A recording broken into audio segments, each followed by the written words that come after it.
Well, more research at Disneyland. Right. And it's always an adventure. Oh, always. We like to look into the corners nobody else likes to look into. Yeah, we hardly even ride the rides. No, we're busy poking our noses into the crevasses. Yes, and it's just, there's so much here visually that's just so amazing, and fun things to check out that maybe some people don't even quite notice. We came for Halloween. Yes, I've never been during any other season but Christmas. And Halloween, they dress for certain holidays, and Halloween is certainly one of them. Right, check this out. Jack-o'-lanterns hanging in a tree. Oh, emphasis on lantern. And I was just thinking, looking at this, with solar lights, it would be so easy to build self-contained jack-o'-lanterns and hang them up in a tree like this. Wouldn't that be cool? And everybody loves a jack-o'-lantern. Oh, absolutely. And it is, in fact, a lantern. It is. It serves a purpose. And it has a history.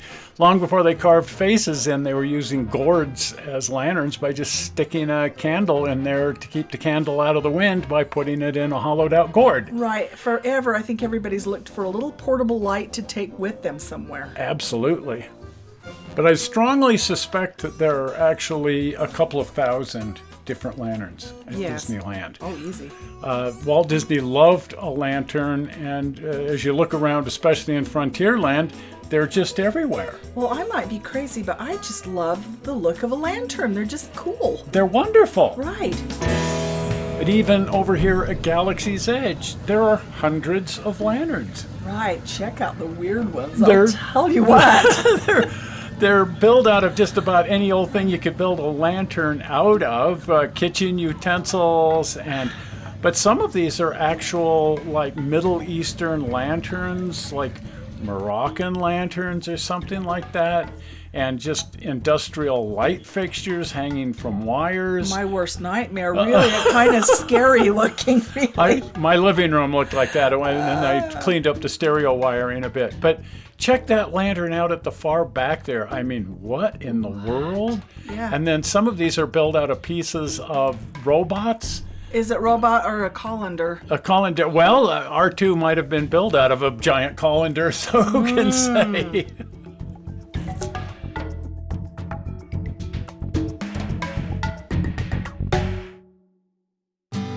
But my true inspiration are the lanterns over at Frontierland. Oh, whose isn't? I mean, when you were a kid, didn't you ever have a toy one of those? Of course. I mean, especially these Dietz lanterns. This is a hot blast style lantern, and they made dozens and dozens and dozens of variations on that. Here's a link to a video we did about Dietz lanterns. Right. And the differences between hot blast and cold blast lanterns and some of the technology involved there. Right.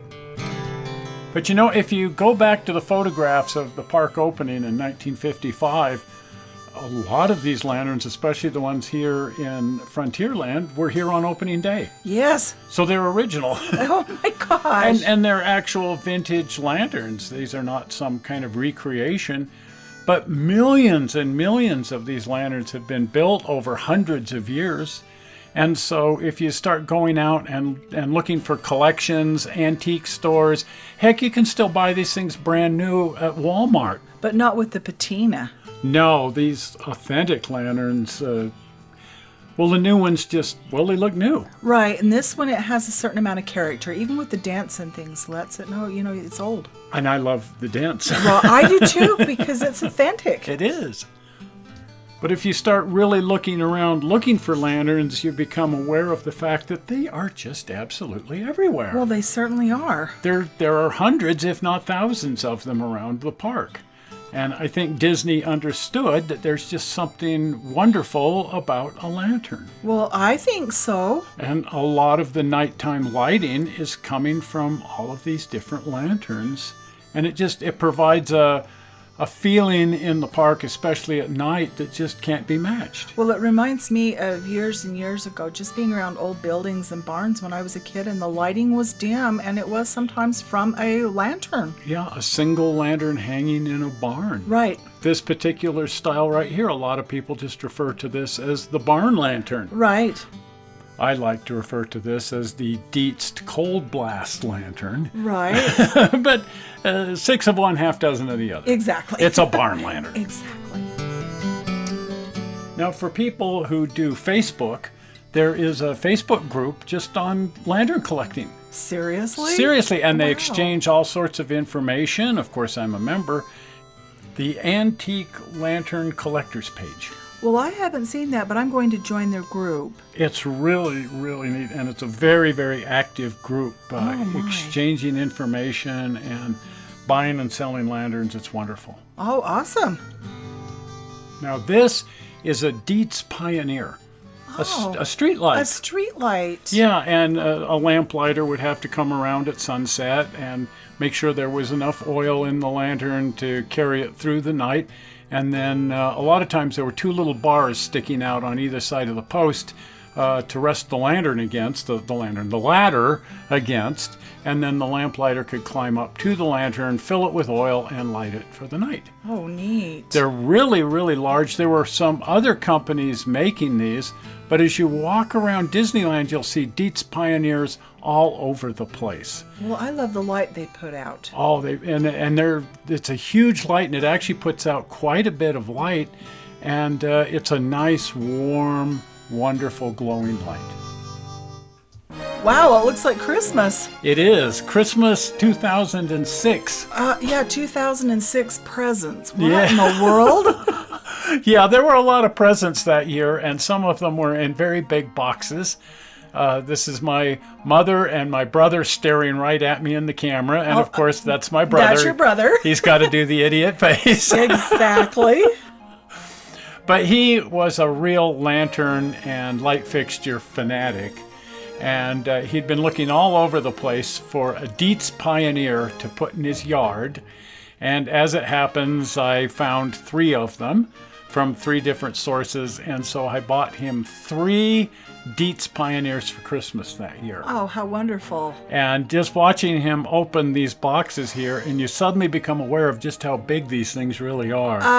Yeah. When you see them on a post at Disneyland and they're kind of a little bit up high, you're not aware. I thought you was giving him a microwave or something. Yeah, no, you could probably cook food on it, but I wouldn't recommend it. But look at the size of that thing. Oh my goodness. It's a basic Dietz cold blast lantern. It's just huge. Wow. And they are so darn neat. I just can't see how anybody can look at a Dietz Pioneer and not just go, oh, that is the coolest lantern in the history of lanterns. Well, that one certainly isn't. It looks like it's in really good shape, too. Yeah, the 3 different ones were in different states of repair or disrepair. This was the best of them. But all 3 of them worked, and there they are. And he wanted to use those at his house in Spring City. Oh, I see. Now, of course, anybody visiting our house is going to be aware of the fact that there are just lanterns everywhere. Exactly. We're lantern fanatics as well. And I think it was probably my brother that really put me on to lanterns, but I fell in love with them at a very early age, especially railroad lanterns. Oh, yes. And but some of these are lamps I got from my brother. The 2 street lights are ones that he actually made. But boy, you just got to love a lantern. Look at these little miniature lanterns. Oh, they're up my alley. Yeah, you got me one of them. Yes, I did. Now, this is, of course, the Garden Railroad at Garagemahall. And, of course, anybody that follows the channel has followed the whole construction of this, which has been going on now for about 3 years. Right. But do you notice a similarity between that and this right here at Frontierland? Exactly. I wonder what my inspiration is. Exactly.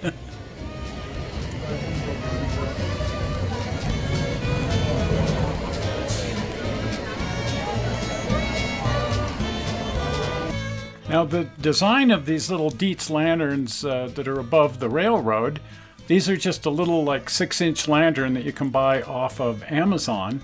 But we got this idea from Jeff down at the train shop, who used these in his arcade, and he used a puck light on the bottom of the light as a downlight, and that's just a little magnetic light that sticks to the bottom of the lantern magnetically and provides this wonderful downlight. Isn't that neat? And we did a little bit of a show on those, and I've had a lot of requests for follow-up from people saying, really go into detail on how these guys were built because they're just amazing. Right. And all credit to Jeff because he's the one who came up with the idea originally. And we should do a very detailed show on how you can go about building these. Exactly.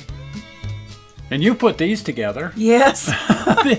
These look like Dietz lanterns, but they're plastic. They're just little decorative plastic lanterns. Right, like I had when I was a kid. And you put flame lights in them. Yes, just using some foil. And they look great, and they're just outside the railroad. Of course, everywhere you look around here, there's a lantern. There's another one. This is a switch lantern out of Geneva steel. I love this one. Isn't that neat? And just a lot of these are just lanterns that I picked up in antique stores. I couldn't tell you their history to save me. But just fun railroad lanterns, inspection lantern here. I think it's just fun having them hung up for display. I just love lanterns everywhere you look. See another lantern. I don't think I could even tell you offhand how many lanterns there are here in the shop. A lot. This one I use as a reference too because I wanted to build miniatures of this for locomotives. And so there it is. Oh, that's neat. A little scratch-built version of the same thing that I used on a couple of the locomotives here on the railroad. Oh, that's awesome. But it's fun to have lanterns around so that when you decide that you want to create a lantern, well, you have the reference material right there at your fingertips. There it is. Fingertips are in your hands. In your hands. This is a lovely little pile of lanterns over here and spikes and detritus and all sorts of things. But I love this little shorty switch stand because what better way to display a switch lantern than on a switch stand? Exactly. Now here again, I couldn't tell you where most of these switch lanterns came from. There's just something that popped up somewhere and I said, oh, I have to have it. Yes. And so it followed me home. This one, however, followed me home. No, I did not steal this off of public land. Yeah, I don't know what. I wouldn't even guess it's a lantern. It's off the Ophir and St. John. And before the BLM dispatches their detectives out again saying, where did you get that lantern from? No, it was on private land, okay? And I talked to the landowner. Anyway, that is the only lantern that I know of from the Ophir and St. John. And I just went, oh, for heaven's sakes, when I saw it. That's what the Ophir stands for. Oh, for heck's sake. Now, this particular orphaned caboose light was adopted behind the Union Station in Denver. Oh, really? Yeah, I was just sort of hanging out. It's really beat up. It has one lens in it. Oh, my. But, you know, I really like these beat-up lanterns. I can tell. They have a lot of character. They also have a story behind them. Absolutely. I wish I knew what the story was. But I think it's just wonderful having the warm glow of lanterns all around us. In the evening, over at the shop, working on projects, everything lit up by the colorful glow of all of these different lanterns. Right.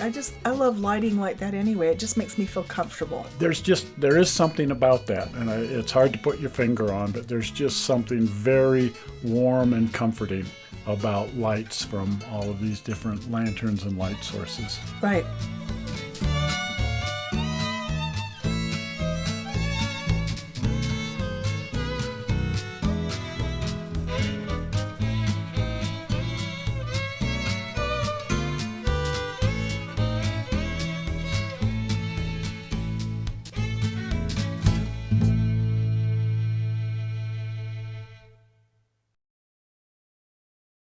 And I think Walt Disney really understood the nature of lanterns. I think so. And the appeal of lanterns.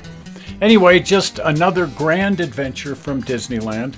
If you haven't been over to the channel, please pop over to the channel. If you're not a member or a subscriber, you can become a subscriber just by clicking on the upcoming blue button. Are we ready for that? Zoink! Right there. The blue button. Well, we're not sure how you found this video on the internet. We hope you didn't find it boring. And we will see you here on Tuesday with some other fun stuff. Oh boy. We'll see you. See ya. Bye-bye. Bye.